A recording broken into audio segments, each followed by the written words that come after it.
அல்ஹம்துலில்லாஹ் அலா குல்லி ஹால்.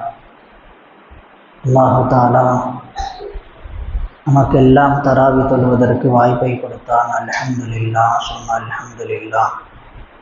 மீதம் இருக்கக்கூடிய தராவிகையும் நோன்பையும் சலாமத்தான முறையில் நிறைவேற்றுவதற்கு அல்லாஹ் வாய்ப்பை தருவானாக. ஆமீன். நபிகள் நாயகம் ஸல்லல்லாஹு அலைஹி வஸல்லம் கூறினார்கள், மக்களில் சிறந்தவர் யார் என்று சொன்னால், பசித்தவருக்கு உணவளிப்பவரும் சலாமிற்கு பதில் சொல்பவரும் மக்களில் சிறந்தவர் என்பதாக நபிகள் நாயகம் ஸல்லல்லாஹு அலைஹி வஸல்லம் கூறினார்கள். எனவே நாம் இந்த விஷயங்களை சாதாரணமாக நாம் எடுத்துக்கொள்ளக்கூடாது.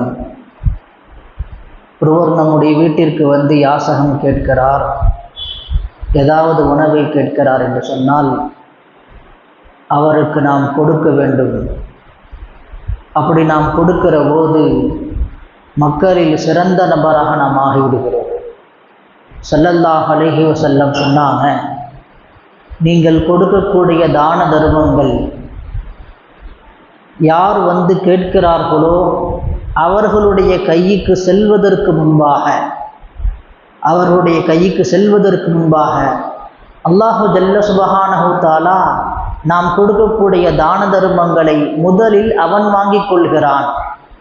ரப்பினுடைய கைக்கு அது செல்கிறது என்பதாக நபிகள் நாயகம் ஸல்லல்லாஹு அலைஹி வஸல்லம் சொன்னாங்க. எனவே தான் ஆயிஷா ரலியல்லாஹு அன்ஹா அவர்கள் தான தர்மங்கள் செய்கிற போது நாம் ரப்புக்கு கொடுக்கிறோம் என்கிற அடிப்படையில் வாசனை திரவியங்களை அந்த பொருட்கள் மீது அந்த திருகங்களின் மீது அதை தடவி ஹஜ்ரத் ஆயிஷா ரலியல்லாஹு அன்ஹா கொடுப்பாங்களாம். ஏன்னா அல்லாஹ் வாங்குகிறான், அதன் காரணமாக நாம் கண்ணியமாக கொடுக்க வேண்டும் என்பதற்காக வேண்டி அதன் மீது வாசனை திரவியங்களை தடவி கொடுப்பார்களாம். ஸல்லல்லாஹு அலைஹி வஸல்லம் சொன்னாங்க, உங்களில் சிறந்தவர், மக்களில் சிறந்தவர் பசித்தவருக்கு உணவளிப்பவர், சலாமிற்கு பதில் சொல்பவர் என்பதாக சொன்னாங்க.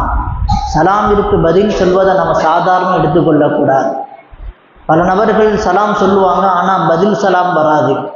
ஏன்னா கோபமாக இருப்பாங்க அல்லது பேசாமல் இருப்பாங்க. இப்படியெல்லாம் சில நபர்கள் பதில் சலாம் சொல்வது கிடையாது. பதில் சலாம் சொல்வது வாஜிப் என்பதாக மார்க்க அறிஞர்கள் சொல்லித் தருகிறார்கள். அல்லாஹு ஜல்ல சுபஹானஹு தஆலா திருக்குர்ஆன்ல சொல்லி காட்டுகிறான், வைதா ஹுய்யைதும் பிதஹய்யத்தின் ஃபஹய்யு பிஅஹ்ஸன மின்ஹா அவ் ருத்தூஹா இன்னல்லாஹ அலா குல்லி ஷைஇன் கதீர். இன்றைக்கு ஓதப்பட்ட வசனத்தில் இதுவும் ஒன்று. உங்களுக்கு சலாம் சொல்லப்பட்டால் பதிலாக நீங்கள் அதைவிட சிறந்ததை சொல்லுங்கள். அப்படி இல்லை என்று சொன்னால் அதே வார்த்தைகளை சொல்லுங்கள் என்பதாக அல்லாஹ் சொல்றான். ஒருத்தர் நமக்கு சலாம் சொல்கிறார் என்று சொன்னால் அதைவிட சிறந்த வார்த்தையை கூட நாம் அவருக்கு பதிலளிக்க வேண்டும். அப்படி இல்லை என்று சொன்னால் அதே வார்த்தைகளை சொல்ல வேண்டும். எப்படி அவருக்கு பதிலளிப்பது? ஸல்லல்லாஹு அலைஹி வஸல்லம் அவர்களுடைய சபையில் ஒருவர் வருகிறார். ஸல்லல்லாஹு அலைஹி வஸல்லம் அவங்களுக்கு அஸ்ஸலாமு அலைக்கும் அப்படின்னு சொன்னார். 10ண்டாங்க பதில் சொல்லிட்டு 10ண்டாங்க. இன்னொருவர் வந்து சொன்னார், அஸ்ஸலாமு அலைக்கும் வரஹ்மத்துல்லாஹ். ஸல்லல்லாஹு அலைஹி வஸல்லம் பதில் சொல்லிட்டு 20ண்டாங்க. இன்னொருவர் வருகிறார், அஸ்ஸலாமு அலைக்கும் வரஹ்மத்துல்லாஹி பரகாத்துஹு அப்படின்னு சொல்லி சொன்னாங்க. ஸல்லல்லாஹு அலைஹி வஸல்லம் பதில் சொல்லிட்டு 30ண்டாங்க. இப்படி முழுமையாக சொன்னால் 30 நன்மை கிடைக்கும் என்பதை ஸல்லல்லாஹு அலைஹி வஸல்லம் சொன்னாங்க.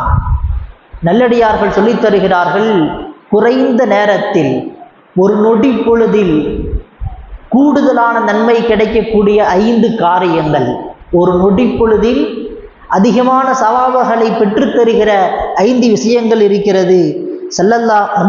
நல்லடியார்கள் சொல்லித் தருகிறார்கள். சலாம் சொல்வதுக்கு எவ்வளோ நேரங்காக போகுது? சலாம் சொல்வது, முசாஃபஹா செய்வது, அடுத்தவரை பார்த்து புன்முறுவலோடு பார்ப்பது, முகமலர்ச்சியோடு சந்தோஷத்தோடு பார்ப்பது, இதுவும் சதக்காண்டாங்க ஸல்லல்லாஹு அலைஹி வஸல்லம். இதற்கும் நன்மை உண்டு என்பதாக சொன்னாங்க. உங்களுக்கு தான தர்மம் செய்வதற்கு பணம் காசுகள் இல்லையா? அடுத்தவர்களை சந்தோஷத்தோடு பாருங்கள், இதற்கும் சதகா செய்த நன்மை உண்டு என்பதாக பெருமானார் ஸல்லல்லாஹு அலைஹி வஸல்லம் சொன்னாங்க. இப்படி பார்க்கறதுக்கு எவ்வளோ நேரங்க ஆகும்? அடுத்தவரை சந்தோஷமாக பார்ப்பது, நம்முடைய தாயை, நம்முடைய பிள்ளைகளை, நம் பெற்றெடுத்த பிள்ளைகளை, நண்பர்களை, மனைவியை இப்படி முகமலர்ச்சியோடு சந்தோஷமாக பார்ப்பதும் இபாதத். அதற்கும் அல்லாஹ் நன்மையை தருகிறான். அழகிய வார்த்தைகளை பேசுவது, நல்ல வார்த்தைகளை பேசுவது, சலாமிற்கு பதில் சொல்வது, நல்லடியார்கள் சொல்லித் தருகிறார்கள். இந்த 5 விஷயங்கள் குறைவான நேரம்தான் ஆகும். இது செயலை செய்வதற்கு குறைவான நேரம்தான் ஆகும். ஆனால் ஒரு நொடி பொழுதில் ஏராளமான நன்மைகளை நாம் பெற்றுக்கொள்ளலாம் என்பதாக நமக்கு நல்லடியார்கள் சொல்லித் தருகிறார்கள். அது மட்டுமல்ல, நபி ஸல்லல்லாஹு அலைஹி வஸல்லம் சொன்னாங்க, ஒரு முஸ்லீம் இன்னொரு முஸ்லீமுக்கு செய்ய வேண்டிய கடமைகள் 5. நமக்கெல்லாம் தெரியும். சலாமிற்கு பதில் சொல்லணும். ஒரு முஸ்லீம் சலாம் சொன்னார்னா நான் அவர்கிட்ட பேசுறதில்லை, அவருக்கு எனக்கும் ஆகாது அப்படின்னு தான் சொல்லக்கூடாது. ஒரு முஸ்லீம் சலாம் சொன்னால் அவருக்கு கட்டாயமாக பதில் சொல்ல வேண்டும். ஜனாசாவிற்கு பின்தொடர்ந்து செல்ல வேண்டும். நோயாளியாக ஆகிவிட்டால் அவரை நலம் விசாரிக்க வேண்டும். 4வதாக சொன்னாங்க, விருந்திற்கு கூப்பிட்டா பதில் சொல்லணும். கூப்பிட்டா போகணும், விருந்திற்கு கூப்பிட்டா என்ன செய்யணும்? அது பதில் அளிக்க வேண்டும். 5வதாக சொன்னாங்க, தும்பி அல்ஹம்துலில்லாஹ் சொன்னால் அதற்கு யர்ஹமுக்கல்லா என்று பதிலளிக்க வேண்டும் என்பதாக நபிகள் ஸல்லல்லாஹு அலைஹி வஸல்லம் சொன்னாங்க. மீண்டும் ஞாபகப்படுத்துகிறேன், உங்களில் சிறந்தவர் பசித்தவருக்கு உணவளித்தவர், சலாமிற்கு பதில் சொன்னவர். ஸல்லல்லாஹு அலைஹி வஸல்லம் இந்த வார்த்தைகளை கொஞ்சம் யோசிச்சு பாருங்கள். மக்களில் சிறந்தவராக நாம் ஆகிடலாம். எப்போ? பசித்தவருக்கு உணவளிக்கும் போது. நாம் எல்லாம் கேள்விப்பட்டிருப்போம், நடத்தை சரியில்லாத ஒரு பெண்மணி, தாகித்த நாய், கடுமையான தாகத்தால் நாக்கை தொங்க போட்டு கொண்டு வந்து நிற்கிற போது தன்னுடைய ஆடையை கலற்றி தன்னுடைய காலணியின் மூலமாக கிணற்றுக்குள் இருந்து தண்ணீரை எடுத்து நாய்க்கு புகட்டியதின் காரணமாக சொர்க்கவாதியாக ஆகிறான். நமக்கெல்லாம் தெரியும். இன்னொரு பெண்மணி, இபாதத்தை அதிகமாக செய்யக்கூடிய பெண்மணி, அதிகம் எந்த தொழுகையும் விடாத பெண்மணி, தான்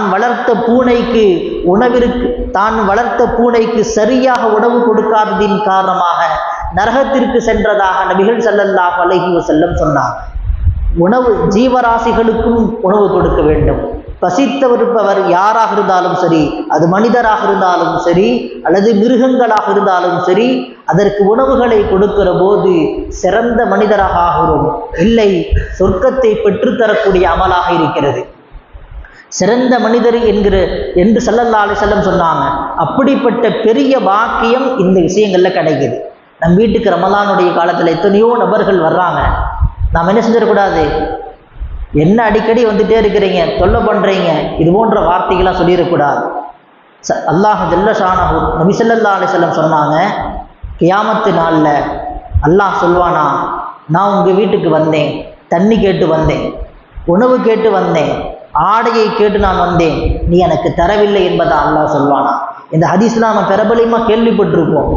அந்த அடியான் கேட்பானா, அல்லாஹ்வே நீயே ரப்புல் ஆலமீனாக இருக்கிறாய், இந்த உலகத்தை படைத்தவனாக இருக்கிறாய், உனக்கு எப்படி தண்ணீர் தேவை எப்பொழுது ஏற்பட்டுச்சு, உனக்கு எப்பொழுது ஆடை தேவை எப்பொழுது ஏற்பட்டுச்சு, உனக்கு உணவினுடைய தேவை எப்பொழுது ஏற்பட்டுச்சு அப்படின்னு சொல்லி கேட்கும்போது, இந்த மனிதர் வந்தார், உன்னுடைய வீட்டிற்கு உணவு கேட்டு வந்தார், உன் வீட்டிற்கு தண்ணீர் கேட்டு வந்தார், உன் வீட்டிற்கு ஆடை கேட்டு வந்தார், நீ அவருக்கு கொடுத்திருந்தால் அந்த இடத்தில் என்னை பெற்றிருப்பாய் என்பதாக அல்லாஹ் சொன்னதாக நபிகள் ஸல்லல்லாஹு அலைஹி வஸல்லம் சொல்லித் தருகிறார்கள்.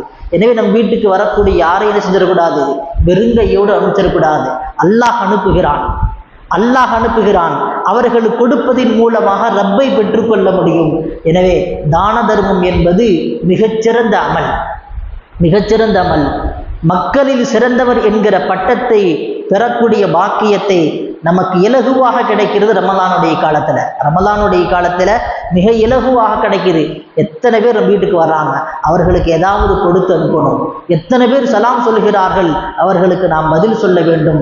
சலாமிற்கு பதில் சொல்வதும் பசித்தவருக்கு உணவளிப்பதும் மக்களில் சிறந்தவர் என்பதாக ஸல்லல்லாஹு அலைஹி வஸல்லம் சொன்னார்கள்.